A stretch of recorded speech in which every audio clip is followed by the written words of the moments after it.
The next Payday 3 dev diary has been released, focusing on skills and progression.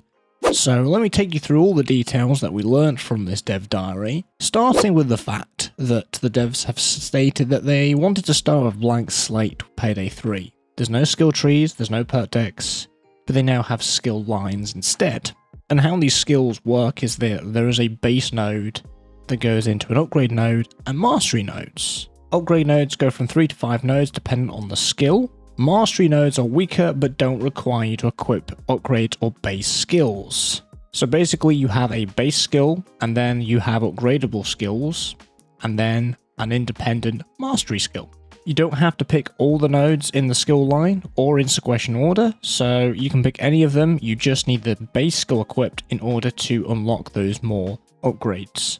As for currency, cash is the main currency in the game. It's used for most items. The secondary is what's called C-stacks, and they are used on specific items like weapons and cosmetics and the final upgrade levels of weapons. And both currencies are used together. And in order to get C-stacks, you can convert cash into C-stacks. And these C-stacks are what they refer to as CrimeNet stacks. So the CrimeNet currency, which is almost like cryptocurrency, but in Payday 3. And there is a vendor in the game that lets you trade cash for C-stacks.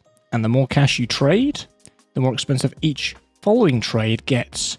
But this rate resets each week. And they're going to be using C-stacks for post-launch content. And they did make a huge disclaimer about C-stacks. They're not a premium currency and can only be obtained by playing the game. So basically, it's not a microtransaction. They touched on buffs. Now, this is something I've discussed in a previous video, but for those people that haven't watched it, let me go through them again.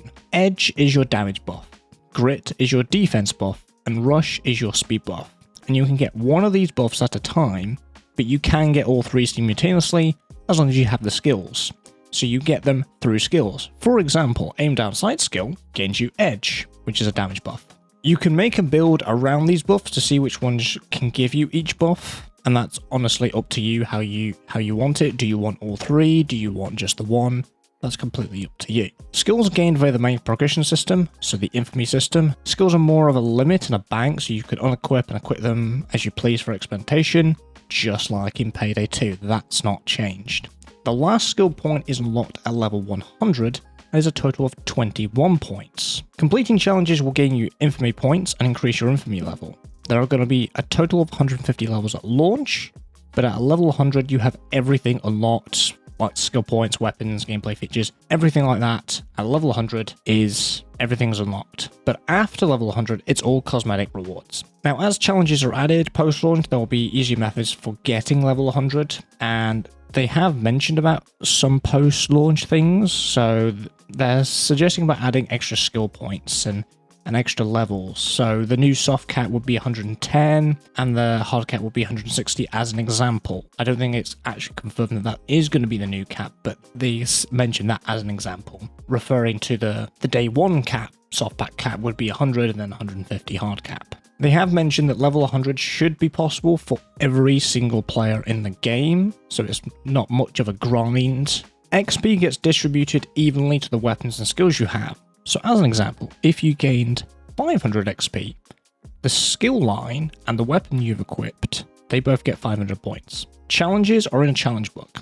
It's broken down into categories and can be filtered based on challenges completed or locked, which I seem to remember is similar to how achievements filtered in Payday 2. An important thing that they have said is you should be able to just play the game and experience progressing the game. It isn't forcing you to go on a specific challenge unless you want to. Obviously, as you progress the game, you might want to, but that's completely up to player. Weapons are unlocked via the progression system of challenges, which rewards Infamy points, which levels you up, unlocking new weapons. But using that weapon will gain XP, which contribute to the weapon modifications that can be unlocked and then equipped.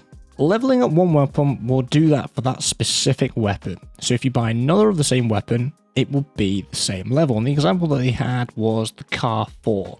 So if you bought the Car 4 once, leveled it up to max, and then bought a second one, that second one would also be max level. However, the only thing that's specific to that weapon that you've bought is the mods you put on it. So the original Car 4 that you had won't have the mods on the second one. you'll have to re-put those back on. In terms of balancing skills, they have wanted to create it so players can have a stealth loud hybrid build where they can have a start off in stealth and then go loud, and it is just as viable. With skills, there are more of an emphasis on a playstyle, make things easier. So even if you don't have any skills, the game should feel fine, it should be fine, instead of having these certain required skills in order for survivability or being able to play successfully, which was a bit of a problem in Payday 2, a little bit like the stealth to loud builds as well.